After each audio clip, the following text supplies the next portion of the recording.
بسم اللہ الرحمن الرحیم۔ السلام علیکم معزز ناظرین اکرام۔ سلطان جلال الدین فیروز خلجی 14 اکتوبر 1220 کو افغانستان میں پیدا ہوئے۔ آپ ہندوستان میں پہلے پشتون حکمران تھے اور سلطنت خاندان خلجی کے بانی تھے۔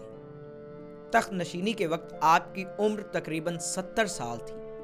کہا جاتا ہے کہ جب غوری فرما رواؤں اور ان کے پروردہ غلاموں نے ہندوستان فتح کیا تو خلجیوں کے گروہ ہندوستان آ کر شاہی ملازمتیں اختیار کرنے لگے۔ ان خلجیوں میں سے بعض افراد نے بہت اقتدار اور رسوخ حاصل کیا اور وہ شاہی امراء و اراکین سلطنت کے معزز عہدوں تک پہنچے۔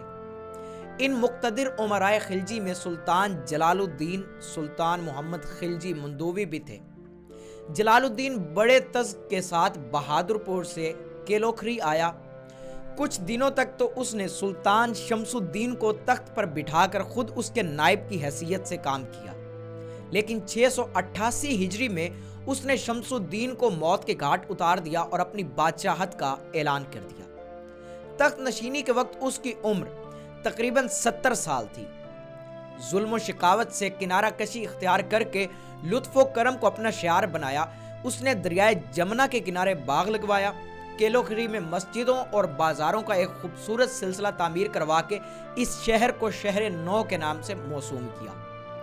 امیر خسرو، تاج الدین عراقی، خواجہ حسن، نوید دیوانہ، امیر ارسلان کلامی، اختیار الدین باغی کرابیغ، تاج الدین کوچی، ملک عز الدین غوری، ملک نصرت ان کے امراء میں شامل تھے۔ یہ سب لوگ شاہی مجلس کی گرمی کا باعث ہوتے تھے۔ امیر خسرو ہر روز تازہ غزلیں کہہ کر لاتے، مجلس میں پیش کرتے اور روزانہ ہی شاہی انعامات سے سرفراز ہوتے۔ جلال الدین امیر خسرو کا بڑا قدردان تھا اور انہیں بہت معقول تنخواہ بھی دیتا تھا۔ جلال الدین تخت شاہی پر جلوہ افروز ہوا تو اس نے امیر خسرو کی بہت بڑھ چڑھ کر عزت افزائی کی اور انہیں اپنے خاص ندیموں میں شامل کر لیا اور انہیں مصحف داری کا منصب عطا کیا۔ جلال الدین نے امیر خسرو کو جامہ اور سفید کمر بند عطا کر کے امراء کے گروہ میں بھی شامل کر لیا تھا۔ سلطان جلال الدین خلجی کے دور میں مغلوں نے بھی حملے کیے لیکن انہیں پسپا کر دیا گیا۔ کچھ مغل دہلی کے قریب ہی بس گئے اور اس جگہ کا نام مغل پورہ پڑ گیا۔ اس کے عہد کا سب سے مشہور واقعہ دیوگری پر حملہ ہے۔ اس نے اپنے بھتیجے علاء الدین خلجی کو، جو اس کا داماد بھی تھا، صوبہ اودھ میں کڑا کا حاکم مقرر کیا۔ علاء الدین نے دکن میں واقع دیوگری کی دولت کا حال سن رکھا تھا۔ اس نے 1294 عیسوی میں دیوگری کے راجہ رام چندر پر حملہ کر دیا۔ راجہ نے شکست کھائی اور بہت سا زر و مال اور ایلچ پور کا علاقہ علاء الدین کے حوالے کرنا پڑا۔ علاء الدین مال و دولت لے کر کڑا لوٹ گیا۔ جب جلال الدین اپنے بھتیجے کی فتح کی خبر سن کر ملاقات کے لیے آیا تو علاء الدین نے آگے بڑھ کر استقبال کیا اور اپنا سر رکھ دیا۔ جلال الدین نے پیار سے اس کے گال پر ایک ہلکی سی چپت ماری اور بڑے لطف آمیز لہجے سے کہا، میں نے تجھے بڑے پیار اور لاڈ سے پال پوس کر بڑا کیا ہے اور اپنے حقیقی بیٹوں سے زیادہ تجھے عزیز رکھا ہے۔ تیرے بچپن کی بو اب تک میرے کپڑوں سے نہیں گئی، پھر بھی بھلا تیرے دل میں خیال کیسے پیدا ہوا کہ میں تیرے خلاف ہوں اور تیرا برا چاہتا ہوں؟ یہ کہہ کر بادشاہ نے علاء الدین کا ہاتھ پکڑا اور اسے اپنے ساتھ لے کر کشتی کی طرف روانہ ہوا۔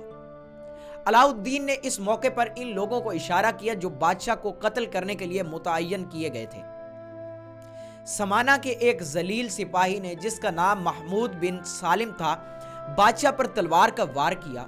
بادشاہ زخم کھا کر کشتی کی طرف دوڑا اور کہا، اے بدبخت علاء الدین، تو نے کیا کیا؟ ابھی جلال الدین کشتی تک پہنچا بھی نہ تھا کہ اختیار الدین اس کی طرف لپکا۔ اختیار الدین جو جلال الدین کا پروردہ نعمت تھا، اس نے بادشاہ کو پچھاڑ کر اس کا سر کاٹ لیا۔ اس وقت غروب آفتاب کا وقت تھا۔ بادشاہ کا سر لے کر اختیار الدین علاء الدین کی خدمت میں حاضر ہوا۔ بادشاہ کے وہ ہمراہی جو کشتی میں بیٹھے تھے کہ ملک خرم وغیرہ، انہیں بھی علاء الدین کے حواریوں نے موت کے گھاٹ اتار دیا۔ اسی طرح جلال الدین خلجی قتل ہوا اور اس کا بھتیجا علاء الدین خلجی اس کی جگہ پر جانشین مقرر ہوا۔ ناظرین یہ تھی آج کی ویڈیو جس میں ہم نے آپ کو خلجی خاندان کے فرما روا سلطان علاء الدین خلجی کی زندگی کے بارے میں مختصر سی ویڈیو میں بتایا۔ آپ دیکھ رہے تھے ڈسکور وزڈم، میں ہوں امیس لیاقت۔ ملتے ہیں اگلی ویڈیو میں، تب تک کے لیے اپنا بہت سا خیال رکھیے گا۔ السلام علیکم ورحمۃ اللہ۔